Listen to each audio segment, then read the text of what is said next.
Hello, and how are you today? Welcome to another episode of this podcast. I'm your host, Mitch Corbett, and as always, we have a great guest for you guys today. He's one of my oldest friends from the cruise ships. His name is Reamo Leluma, and he is now a rap artist in South Africa. And when we were on board ships together, I always see him writing rhymes, scribbling rhymes down in the bar or in the cabin because we were roommates. We were close, we were friends, and we are still to this day. He's one of the best guys I ever met throughout my journey on cruise ships, and I want to tell his story because he's transitioned into something that I'm really proud of him for doing. He's now taking his dreams and making them happen, sort of thing. So I feel like that's a perfect story to tell on this podcast. And like I said, he's now he's actually released his very first EP, and we're going to give you a little bit of taste of that. This is my favorite song from his EP, Reamix the Addict, available on Spotify and on SoundCloud. And this will be Clobbering Time. And then once Clobbering Time is over, we'll get right to the interview.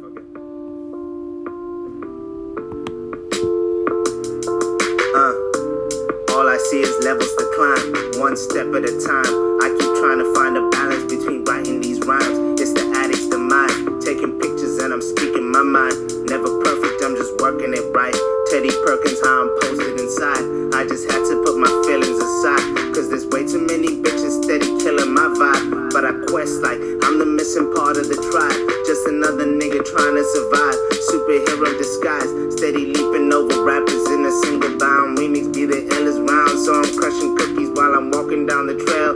You can hit the follow, but that love ain't really real. Bitter pill to swallow, all your favorite rappers hollow. I'm the talent Steve Stills, I'ma show you real skill. Someone tell Cole I should be on Dreamville. This is Reamix still ill.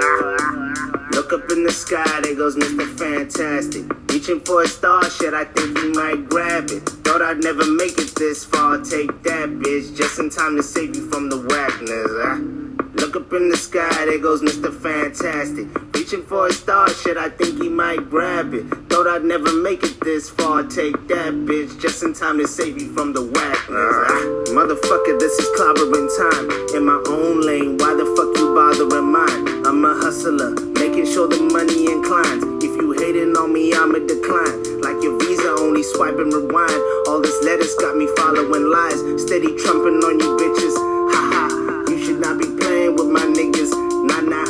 I don't fuck around with all the heaters, but I pop. Step up on the scene, you can all just breathe. Peace, I just brought it all with me.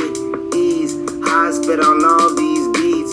Flame on, I'm just way too high for degrees. I arrived just in time and a nigga brought weed. Try to stay free, but you all need me. Why put my movies on your goddamn screens? It's why I show out for the plays and the streams. It's why I give it all just to make more dreams. So maybe I'm the addict, but you all just fiends. Everybody savage when it comes to the cheese. Ben Grimm adage, I'ma show you what it means when it's clobbering time. Look up in the sky, there goes Mr. Fantastic. Reaching for a star, shit, I think he might grab it. Thought I'd never make it this far, take that bitch. Just in time to save you from the whackness, Look up in the sky, there goes Mr. Fantastic. Reaching for a star, shit, I think he might grab it. Thought I'd never make it this far, take that bitch. Just in time to save you from the whackness, All right, Reamo, welcome to the podcast. Hell, how are you today? What's going on, former roommate of mine? Oh man, nothing much, Just sort of working through this pandemic vibes, and it's winter here now in SA, so it's like. Oh, that's why you got the long sleeves on. You're looking fresh, my son. Fresh. Now, how you doing, bro? Oh man, just there's a live comedy event tonight in Sarnia, Ontario that my wife and I are gonna go to. So we're like, date night. We can actually go out for date night. Oh my god, what are we gonna wear? What are we gonna wear? So it's kind of insane. Where is Becca? She's still working right now. Okay. Yeah, I'm here with the cats and the AC, and God, my hair is a fucking mess. Jesus, look at this fucking train wreck. All right, man. Jesus, so it's good to see you. Fucking last time I talked to you was anytime I've been drunk and wanted to dial you. I mean, we spoke like literally the other day, like you and I and Oh yeah, we're gonna leave that. Sarah. We're gonna leave that idea for later. Don't worry. Okay. I I heard that she messaged you right away. Immediately, like the moment like you started speaking about her, All right, so like singleness. for the audience that doesn't know, we have a mutual friend called Sarah, and we like to take the piss out of her, and it is hilarious. Her reactions. Taking a joke is maybe not one of her finer qualities. I mean, I know she takes it all in good, fun. But Dude, sometimes like I talked to her after. So like, all right, let's. So we were gonna do like a segment called "Why Sarah's Single," and your reaction was so funny that I sent it to her, and then she FaceTimes me. It's like, you motherfucker, like Denzel Washington from Training Day, as he gets shot in the ass. You motherfucker, sort of thing. she called me immediately and started texting me immediately and was like, I betrayed her because I agreed to do the segment. I was like, what have I done? I haven't done anything yet. So I mean, Yeah, that's what I said. We haven't done anything yet. So maybe we'll send her the link and she can join us for that segment later on today. How long is your list, by the way? Well, actually, I didn't really write down anything, but I mean, I don't even know why she's single because she's actually a wonderful person. That's the she joke of the segment. That's the reason why it's funny, because she shouldn't be single. But like, let's make up some reasons why she might be single. My first reason is she might be too white. I don't know. Is too white a thing? I don't even know if that's a real thing. Is that a thing? In North America, it is. Okay. I mean, seriously, with the Black Lives Matter movement and like stuff going on in Canada about the indigenous population, like white people are just, you don't want to be a white person right now in Canada or North America, because you're either like one side or the other side, and then there's people in the middle who are like, what did I do? I didn't do anything wrong, and yet people are yelling over top of each other. It's ridiculous. I never thought I'd ever hear the words like like I don't want to be a white person.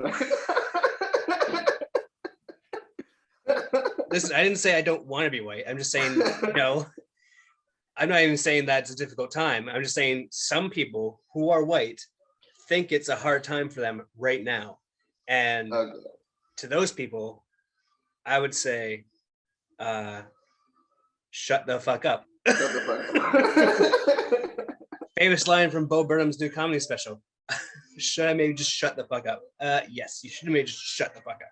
Unless you're, actually trying to help someone, maybe.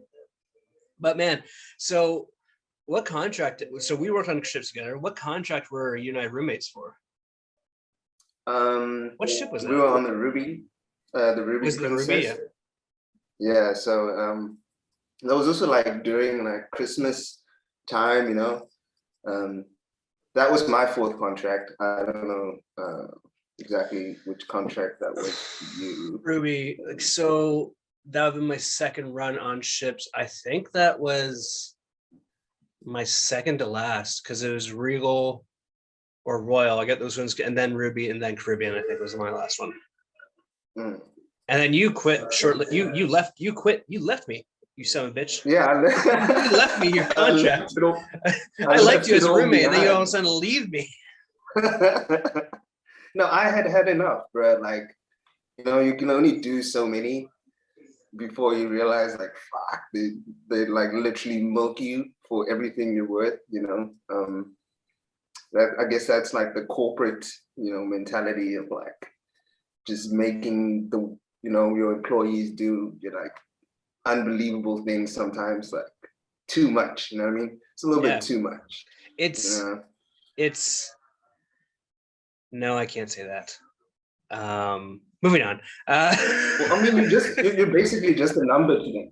Like, you're literally just a number to them. And if they can make you work like 12 hours a day every single day, they will do it, because like let's make the most out of this employee of ours. And I think that's the hardest thing to like get across to people that you talk to when you're like coming back home for like that 2 month vacation, and like that first month of vacation, you're just like the first 2 weeks, you're just sleeping.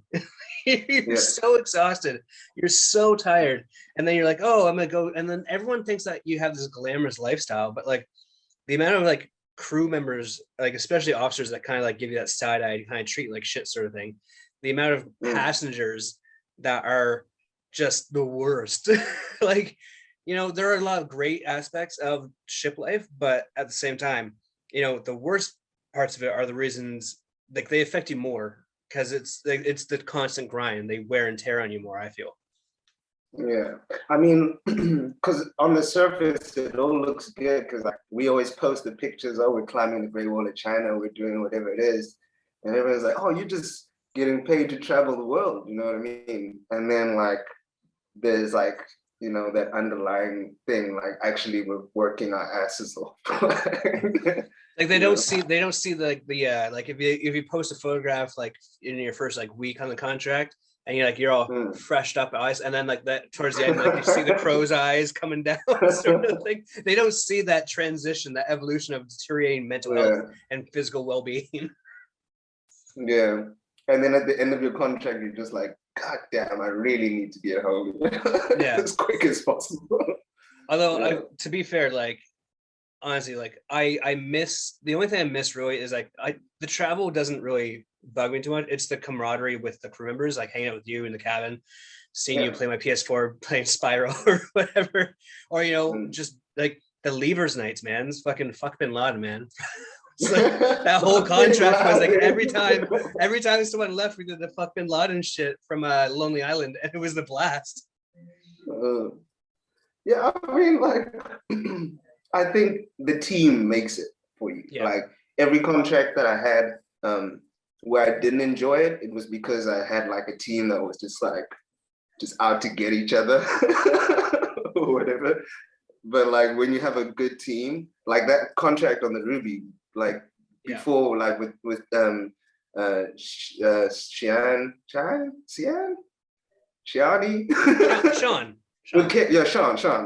and Kay, and like everybody who was like a part of that whole vibe was just a lot of energy, a lot of positive vibes going through. So, you know, that made the contract. And then like everybody sort of started to leave, and then I was just like, damn, well, I don't know.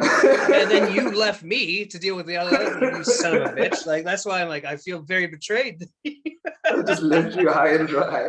Yeah, because I like that last few weeks on the Ruby was like just nails on a chalkboard. Like, oh my god, it was brutal. There was not a lot of like redeeming stuff going on. And like my now wife, I can't recall if she left before or if she left after me, but man, it was last few weeks after you left, I was like, because I had a new roommate, and like it was like 3 weeks, I'm like, oh, no point in starting a relationship that way. Who's your new roommate?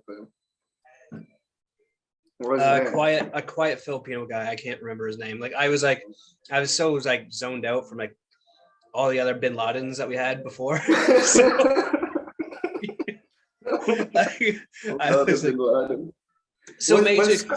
Was Scott still there when you left? Oh, Mustard Station J. I think he had left. Did you? Sarah actually sent me a picture of him recently. He just had a baby. Oh, really? Oh, that's cool. Yeah. All right. So for viewers that might, all right. So Reamo and I are huge fans of Lonely Island, especially the movie Pop Star Never Stop Stopping. So every time someone's leaving, and every time someone's leaving a contract, we would always play the song "Fuck Bin Laden," and we'd take shots as that "Fuck Bin Laden" would hit, sort of thing. And that was for almost 5 straight months. Every time someone left, was having a party. And then Scott was an engineer on the ship, and on ships there's muster stations where you go for safe haven. His muster station was Muster Station J, but that was for Jägermeister, and that was not a safe haven because I do not remember this. I don't remember leaving that cabin some nights. It was ridiculous. It was definitely not a safe place to be if you wanted to be sober. Sarah was telling me that the biggest, like the most drunk she's ever been on ships was from Leap That Cabin. Yeah, definitely. And like he ordered the Jägermeister machine, so he has a Jägermeister machine that he ordered somehow through the ship delivery, whatever. Like it was like parts, like he got it delivered, like it's parts for like whatever engineering shit he's gonna do, and then he's just getting like Jägermeister bottles, which already was a bad idea because we're not actually supposed to be drunk. If there's an emergency, we're supposed to say like if they thank God there was never an emergency while we were at muster station J and had to go to an actual muster station, because that would not have been a good thing for us to do. Nobody would be saved, honestly. And actually you're bringing back a lot of memory, like that Ruby contract. Like I don't remember it, but like all I remember is like it being fun. Yeah. Good times, bro. Yeah, and so like I think one of the coolest things about you being on ships is like I'd always see you writing in the smoking room, because like sometimes you just have your headphones on, and I always had to ask you, where are you writing? And you said you were doing rhymes, and then you showed me some of the rhymes. I was like, oh shit, this isn't bad. And then you performed, I think, once or twice. You were very much not like, you didn't want people to know that you did stuff on the side, but now you have released an EP under Reamix the Addict. So what the fuck experience kind of that? What was that all about? Well, I mean, I've always been writing lyrics, like since I think maybe when I was like in like the 9th grade or whatever. And I just never really, picked up the microphone and actually recorded stuff or whatever. So when I finished that contract on the Ruby, I bought myself a microphone, bought myself some equipment, and then I started recording and I did some songs. Like most of the songs were on beats from other people, already I found them on the internet, or I got the beats from my friend or whatever. And then recently in the lockdown, I taught myself how to produce, my own instrumentals and stuff. So I literally the whole of last year, I was like working on that stuff. And then I was like, you know what? Here we go. Now I make my own beats. Now I can put it up on Spotify. Now I won't get sued because I own all the rights to all this stuff.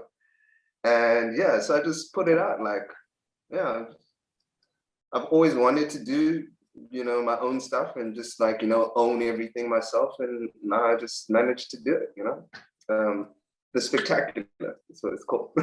So what was it again? So where can people find it? It's on Spotify. I do actually listen to it quite often because like I really do enjoy the album. It's actually dope as shit. It's actually good music. Thanks, bro. Yeah, so it's up on Spotify and it's also up on Bandcamp and SoundCloud. I just put it out there. I mean, for me, like, it's not really about making money. I don't really like care if I actually, make a single cent off the music. I just kind of wanted to put it out there. For me, it's a lot like therapy, making this music. You know what I mean? So if I have an issue, that I'm trying to deal with or whatever, then I put it in a song. Then I just put the song out. So yeah, and I understand. I understand where you're coming from with that, but at the same time, like with me doing the comedy, I do that for therapy and something to do and everything, and you have your music. But like, I find that the most successful people that are in our respected genres are the ones that don't do it for the money. So like with the comedy, I mean, like I'm just starting out. The end game, I don't know what it is right now. I mean, I'd love for it to hit. But with the music thing, like if it hits, it hits. If it doesn't, it doesn't. But at the same time, like because of this kind of nonchalant attitude you have to it, I think it's gonna hit for you. And that's just my personal opinion. Well, I hope so. I hope so too. Like if it does hit, I promise that it won't change me. I won't become an asshole. Don't you turn Michael Jackson on me, I swear to God. But yeah, I mean, I imagine like if your comedy thing takes off, like, you know, you would also like not want to change, you know what I mean? Yeah. Don't become a different person. Or Don't I just change. become a character of a person and do that. just become a completely like bad person, and that's my character is my real life. So like my real life and my professional life are not, you know, intertwined or anything. But I think that's probably gonna be a difficult thing to do if that does happen. So what is your writing process like? Because like I know some other artists, they need to be kind of like in a zone, but like you were on the ships and like that's a chaotic environment. Do you relish that kind of environment to write, or do you more prefer like a more laid back sort of thing? Well, I mean, when I was writing the Spectacular, I was actually quite peaceful, you know what I mean? Like, I think I had a lot of stuff going on in my mind. I think everybody had a lot of stuff going on in their mind, especially because it was in the middle of the pandemic. So it's like, you know, that is chaos as well, I suppose. I suppose.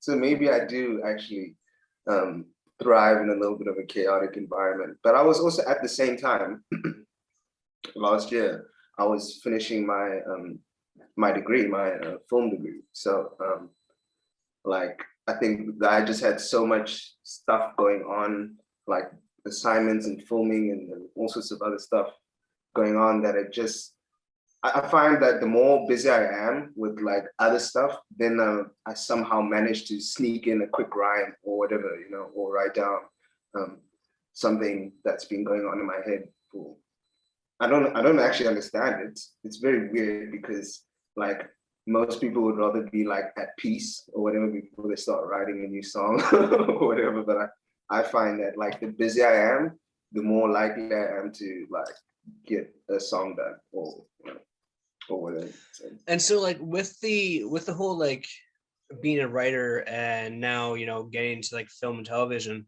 like are you hoping to like to reference Ghostbusters, are you looking to cross the streams and like do both sort of thing? Or I mean, they sort of come hand in hand because film is also like, yes, it's video, right?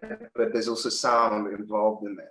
And like learning how to, you know, mix and master and all of that also sort of plays into, you know, being like a full stack, you know, creator or, you know, content creator. Because now I not only have the ability to, you know, shoot a film or whatever it is, I also have the ability to, you know, make music and mix and master the, you know, the sound that goes as part of it. So I think for me, it's just mostly about learning as much as I can about everything that I love. You know what I mean? So I love movies and I love music. So why not combine it? You know.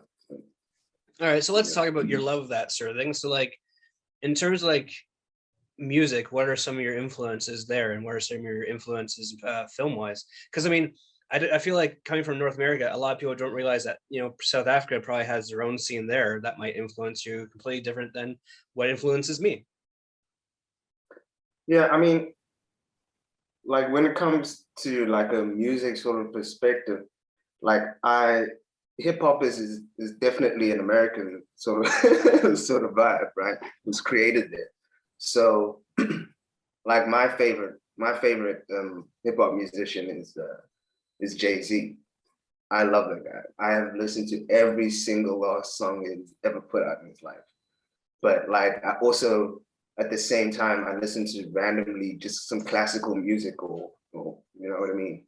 Like I have weird like sort of eclectic taste when it comes to music. Like I literally will at one stage listen to metal music. But that's also I think that sort of came about because of like I grew up skateboarding, and now when you grow up skateboarding, you watch all these different skate movies, and everybody has a different song, and then you just get involved in sort of like different kinds of music just by that, and then you end up like with a playlist that jumps from metal music to hip hop to, you know, all sorts of different things. So yeah, I think that's sort of Do how I so got like into it. does a movie hit differently for you when a soundtrack is like on point? Because for Oh me, yes. I think for everyone, I think for most people it does. But I mean, like, what would you say is like a great like movie soundtrack that's maybe influenced your vibe? Um, Definitely Hans Zimmer. Like anything Hans Zimmer is like, on point for me. But I also really enjoyed recently um, Ludwig Göransson's score for Tenet. I enjoyed that. Like Yeah. I actually download a bunch of scores just for fun, and I listen to that like when I'm just chilling or whatever. Like scores are very interesting because like most of them like they don't have really usually have any sort of like hip hop influences unless it's like a specific like hip hop movie or something. And most of the time they're just like it's all these big sounds and orchestral pieces and stuff like that that like go into it. And I actually enjoy just chilling out and listening to to a good score every now and then. I've been to the opera once in my life with my grandfather, and it was like seeing it in person is totally different than listening to it. But I was watching. What was I watching? I was watching They did an Olympics sort of thing for the London Olympics, and they had like Mr. Bean appear while they're doing like Chariots of Fire thing. And like for me, that music just hits differently. Seeing that kind of comedic aspect be put into that sort of mold there. I think that's fascinating that you actually listen to like that sort of style of music, and you don't really perform that. Have you tried meshing those two genres together before, or yet? um I did actually. I actually rapped over a score. It was from, oh, geez, what movie? Oh, it wasn't from a movie. It was from Westworld. There's like a like a sort of old Western like piano piece that was just like dun, dun, dun, dun, or whatever. Like there was a loop. I don't know if you've seen. Have you seen Westworld before? I haven't gotten into it yet. There's just so much to watch, my man. Well, there's like in the beginning in the first season there's like this loop thing that keeps playing because like the one of the characters finds herself like stuck in this loop because they're all machines or whatever, and then every time she wakes up and there's the same song playing you know and so it's cool. It's like an old western thing. It's actually up on SoundCloud, that song that I did on that. Okay. And it's quite interesting for me to rap over a beat that had like almost no drums, and it was just like, just this sort of looping like old Western song. So I enjoyed it. But sometimes I'll dabble dabble in other areas. But like, I mean, that's always good to dabble in those sorts of things because like then it kind of like unlocks that other creative portion for you to do like I don't know what you're known for, but I mean like just constantly experimenting and like trying new things like Mm. just helps the overall artistic and creative experience. I mean, and not everything's gonna work. Like you're gonna go back and re-listen to it. Like I've done some jokes and be like, probably shouldn't have done that one. Probably shouldn't have said that. Well, I mean, like I haven't done anything like too controversial yet because I'm still like I've only been doing comedy like for realsy like maybe a year and a half, 2 years. And with the pandemic, it's been hard to like find stage time. But like I'm watching the guys like Andrew Schultz and Daniel Sloss and all these guys that I really really respect, like Tom Segura, and like they push the boundaries, and I'm like, do I really want to sacrifice everything? Yes, I do. I want to sacrifice everything I work for to try and push those boundaries. So like I'll tell you a joke after we're done recording because I want to get your feedback from it. I usually go to you when I want to talk about like other like talk about racial issues. So, like, well, you're my black friend. No, I mean, I think it's good to have black friends. Well, but that's the difference, right? Or that's the difference between like so like you're in South Africa, right? You're not in North America. Your experience of being black is far and away different than like what a black person's experience in North America would be. And like it's just such a I don't even know how to describe it, because I mean, like, I know South Africa has their own shit going on, but like from what I've been told by white South African people, that like it's the black population that is primarily the ones that get all the desserts and stuff. I don't even know how to describe this. Yeah, I mean, it kind of like flipped on its head, I suppose, like when apartheid ended, like, and then like sort of the black people became the corrupt people. Oh, and yeah, and to your point though, like you've also mentioned to me before that like the government of South Africa is just as bad as any government running Canada or America, or like it's Yeah, like whoever is in power, regardless of skin color, is bad, and they're trying to like use that model of what they're trying to yeah. represent to like, keep everyone down. My opinions, When guys. people get into power, they somehow just become like a little bit like wild. You know what I mean? Like it doesn't matter who it is. It doesn't matter what the color of your skin is. It's like that 1%ers or whatever is top 1%.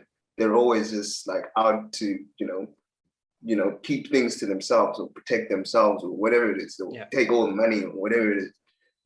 It doesn't matter what color your skin is. As soon as you get like a little bit like in power, especially politicians, I think that's the real thing, actually. I think we've all seen how badly politicians are at running a country by this pandemic. Like I think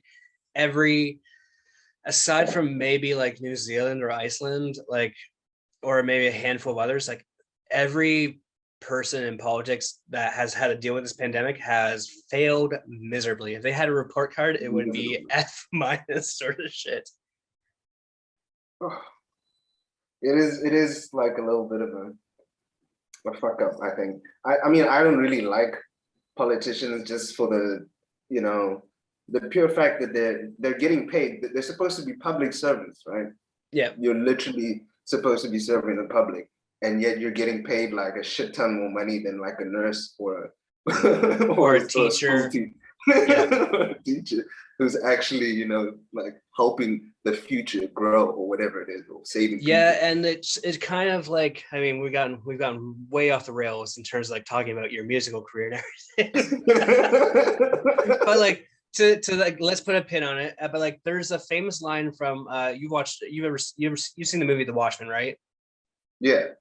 So the famous line is like, who watches The Watchmen? There's no one to keep these people that are politicians in check, because they are elected officials, sort of thing. And just like, I think it's a systematic thing that we're all kind of buying into. We're like, we end up voting for the same people over and over, instead of like giving someone new a chance.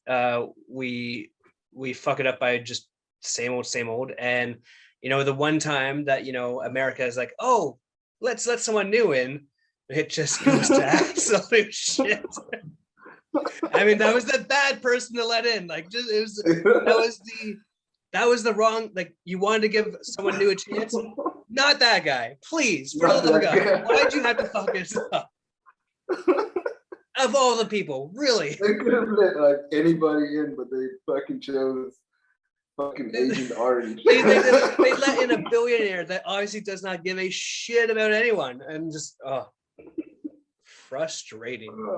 And you, like, the benefit of you living in South Africa is that you don't have to read the news in Canada. That's all American politics now, apparently. So, yay, I get to hear about it every single day. Oh shit, man. Yes, is a rum and coke. I'm frustrated now talking about politics. All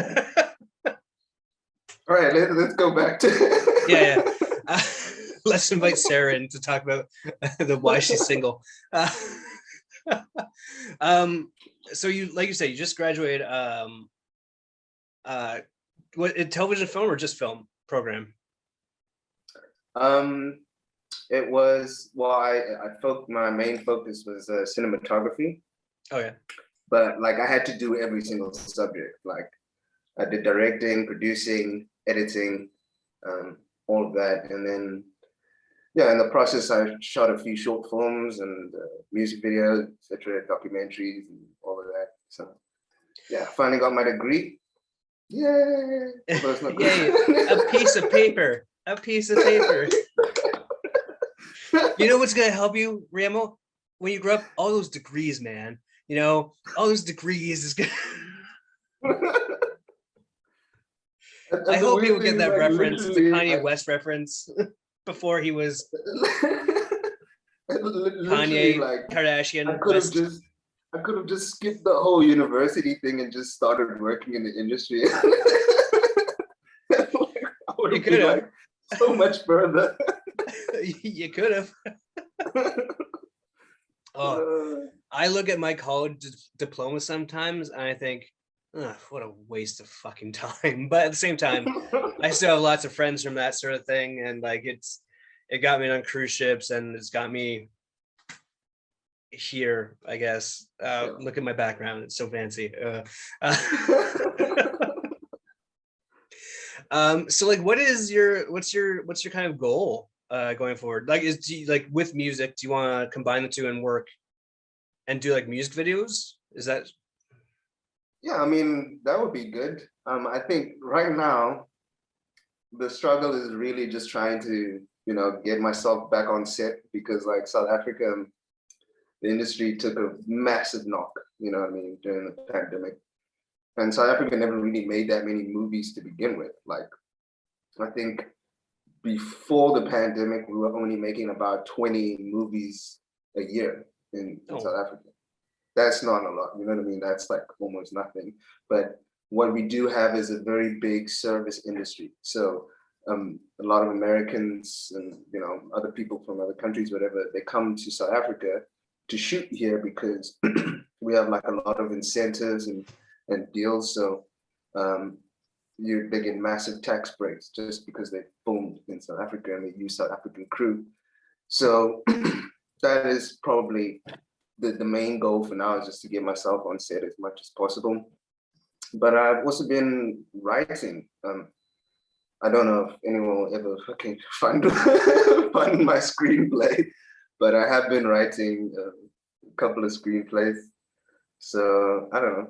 We'll see how it goes. But to your point, right? So like you say, like, oh, I don't know if my screenplay will get funded, but I mean, like, all you need right now is like a few friends that have like an iPhone 10 or whatever, and like you can film it on that. I mean, like, yeah, this fucking thing records in 4K. I mean, there's a whole there's a whole movie that's like got awards that was shot primarily on iPhones. Like, I mean, we're in a unique time frame where like if you want to create something, you can just do it. It's so easy to create. And I think that's the best model to do it right now. And there's no one saying like you can't do this or you can't do that anymore. It's like, oh well, if you say no to me, I can just go out and do it myself, sort of thing. Yeah, I mean, that I suppose like that is a thing, but it does require a little bit of bravery from your side. You know what I mean? If you want to make it happen, then you actually have to be willing to like put in the work and just do it. You know what I mean? And sometimes the fear of failure is what stops you from actually doing anything that actually could be successful. You know what I mean? So yeah, and to further that point, I mean, like, I spent 30 years like being scared of just wanting to get a 9 to 5, have a house, have kids, and like, it sometimes it clicks later in life. Like it's clicked for me that like I'll keep on working, but like I'm gonna do the podcast thing, I'm gonna do the comedy thing, I'm gonna get back into wrestling, because like I mean, like, I don't want to have to like be on my deathbed and like not be able to tell stories to my grandkids or my kids. Be like, I want to be able to tell stories, essentially, and then by doing all this stuff, I think that's a well-lived life. So like the idea of being scared, like the idea of being scared is such an asinine sort of like idea, because like if you're scared, I mean, like my fear is I hate sharks. Like I'm scared of sharks. But I mean, I still want to go cage diving with sharks, because I mean, once you conquer fear, like you can almost conquer anything, sort of thing.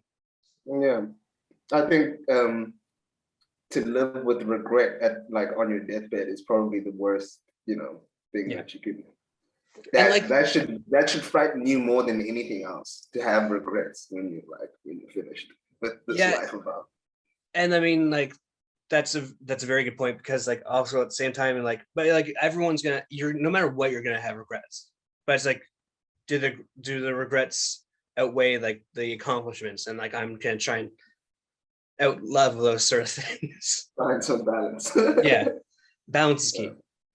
Wow, we're very wise in our old age. You got any gray hairs coming up? I got gray hairs growing now. I'm like, do you got anything going, or? Bro, I plucked some out earlier.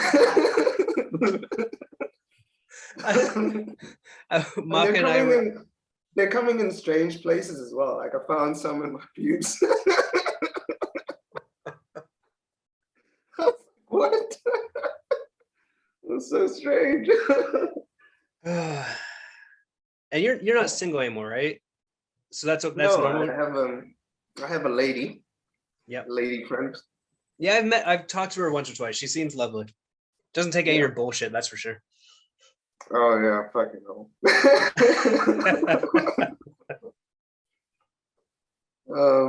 Yeah, we've been together for 3 years, going on 3 years now. So how, when you got off ships, how much like seeing that environment, how much did that affect your love life afterwards? Because I mean, like, I can't believe I met Maka. First off, I can't believe that worked out. And secondly, like, when you work on shits for so long, I feel like it kind of dilutes your idea of like what, a real relationship is. I suppose so, because like when you work on a ship, like you like only have about like 6 months, and then you're like sort of left in limbo. Like, am I still gonna be with this person at the end of my contract, or gonna go to the next contract together, or whatever? It's an intense 6 month relationship, though. If anything, it's an intense, like, because like you're with each other all the time. But like, I don't know if you remember Katerina. That was on the Ruby, where I was with the Serbian girl Katerina for a little bit. The redhead? And then the redhead? Yeah. No, she had brown hair. Black hair? Brown hair. But anyway, she actually came to South Africa to visit me, like after my contract. Okay, sorry, it took me a while. Yeah, I remember her, yeah. And then she came, and she wanted to continue with the ship thing. So I was like, okay, well, this probably is not going to end very well if you're going to keep going back on the ships, because like, it's not like I can know what you're actually getting up to. And from my experience on ships, people get up to a bunch of nonsense, like sleeping around and all of that. So like that whole relationship ended. And not even like 2 or 3 weeks later, I met Lindsay. She was a friend of mine. She wasn't a friend of mine. I actually didn't know her at all. But one of my best friends went to go fetch her from the airport, and then we met like in that car ride, and then we went out for parties, whatever, and then we were in a long distance relationship because she was actually living in London for the longest time, and so we had this long distance relationship that I just couldn't shake her off, and then I fell in love. Fucked around and caught feelings. Right. That's very sweet. Reamo, we've been talking for a while, man. We can take this forever. Where can people find your music?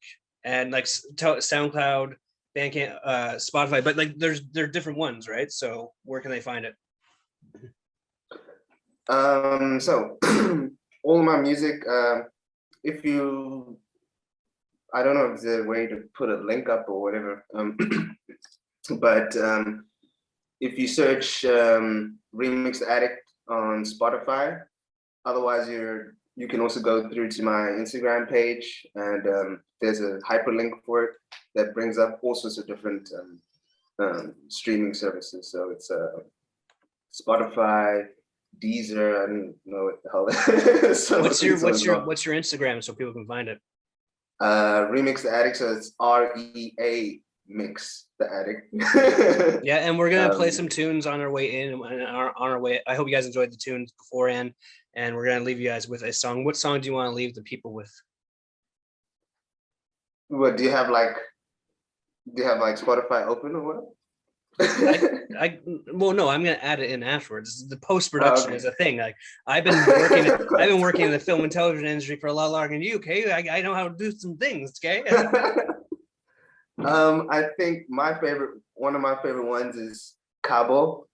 So I mean, if you play that one, I enjoy that track. Clobber in Time. Clobber in Time is also. Clobber in Time is my favorite. That's the one I want to come out to if I start wrestling again, for sure. All right, Reamo, well, thank you so much, man. Appreciate you. Love you. Yeah, love you. Love you too. Be a man and say it, okay? It's not, it's not. I love you, Mitch. Love you, buddy. I hope you guys enjoyed that conversation that I had with Reamo. Again, all of his music is available at Reamix the Addict on Spotify, SoundCloud, wherever you can pretty much find music.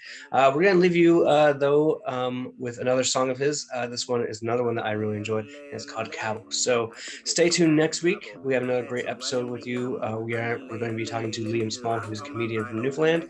But until then, until next time, stay safe, have fun, and have a good one. Cheers. Bible, but I'm still sinning and winning and sinning again. I know tequila, my friend. I took a Mexican in. She got me going with the wind. Now I'm just up in the air. Who knew that loving ain't fair? But I'm still loving it here. I got a reason to be. Fuck you, I do it like me. Running like straight to the beach. Dipping my soul in the sea. I took a trip out to let me be free. I took a trip out to Cabo. I had to run in Reamo. I had to out in Cabo. Underlay. Now I just fuck up my rivals. Hold up, I'm here for the title. Switch up the flow and just go where they know I'm the shit. I'm the GOAT, I'm an idol. They know that Remix is back as revival. I took a trip out to Underlay.